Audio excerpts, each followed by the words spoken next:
M8a. It's kind of a special car in the collection. And we're pretty fortunate today to have somebody out from McLaren, actually, who deals with historic cars quite often. It's Keith Holland.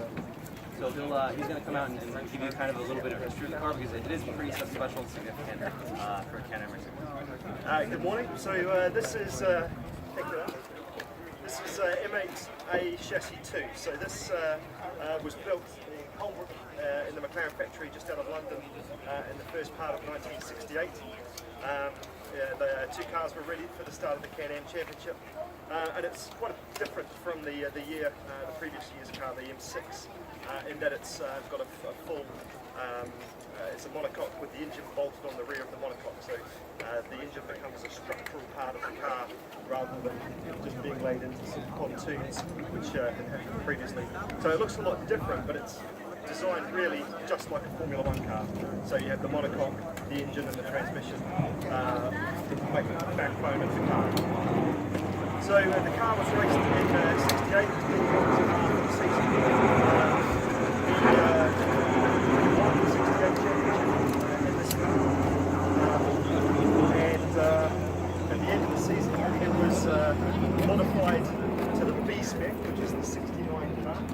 The B spec is slightly different in that it had a large rear wing mounted to the rear of the car on two struts, and it was then used as the third chassis, so it was the spare chassis for 1969. It did actually get quite a lot of use through 69. Jack Brabham raced it and qualified it. Dan Gurney raced it. In fact, Dan Gurney's race, he started at the back of the pack and drove through to third place.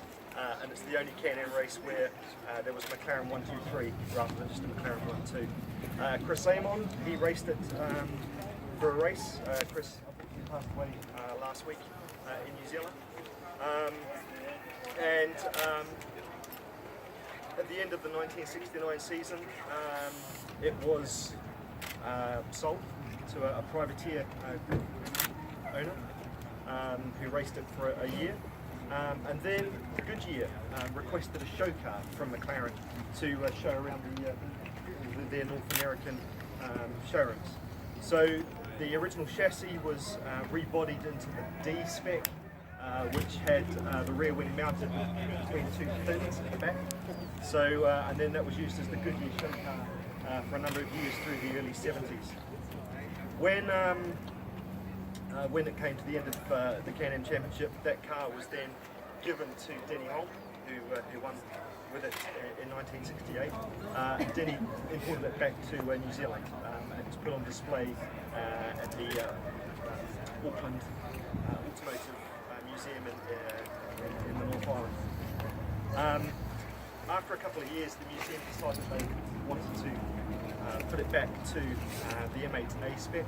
And it was shipped off to some custom shops through Auckland, and over a period of years actually was lost. And the story then goes through to 1980, where a farmer just out of Auckland, he'd taken possession of a new farm, and he was going around his yard and cleaning all of this rubbish up, and he'd dug a pit to bury everything in. And he was lifting off some various bits of farm equipment, and he came across a bright orange race car, which initially he was just going to throw in the grounds with the rest of the farm equipment.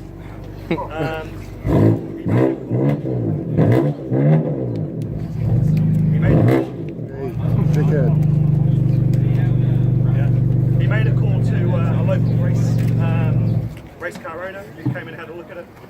Instantly recognised what it was, and there was a bit of an ownership battle between the museum in Auckland, Denny Holmes' family, and in the end it became the property of the McLaren Trust here in Auckland, set up to celebrate Bruce's life. Over a period of years, they've spent a lot of time and some investment rebuilding it, and have in fact brought it back to its original spec. It was a very long and drawn-out process, with various bits being sort of found in various people's garages, and I think the rear spoiler was actually found on his skip somewhere in Los Angeles. So that's the M8a. Thank you guys. Thank you. So if you guys head to Pebble, we're kind of getting this thing prepped. So this will be on display. It's the 50th anniversary of Can-Am Racing.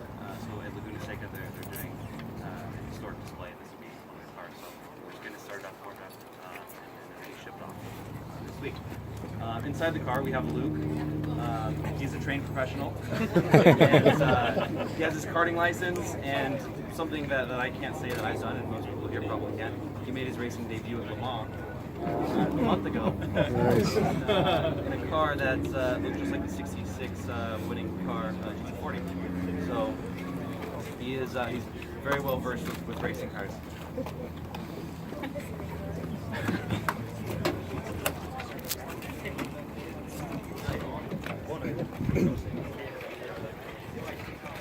So startup procedure is relatively simple.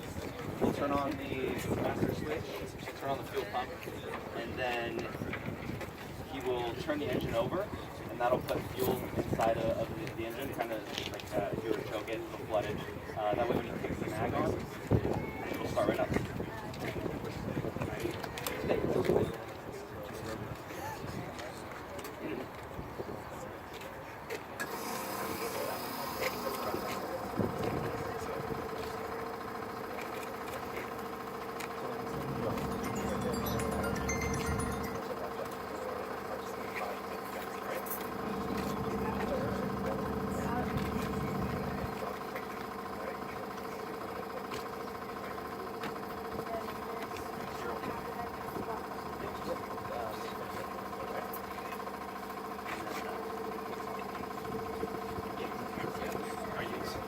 Yeah.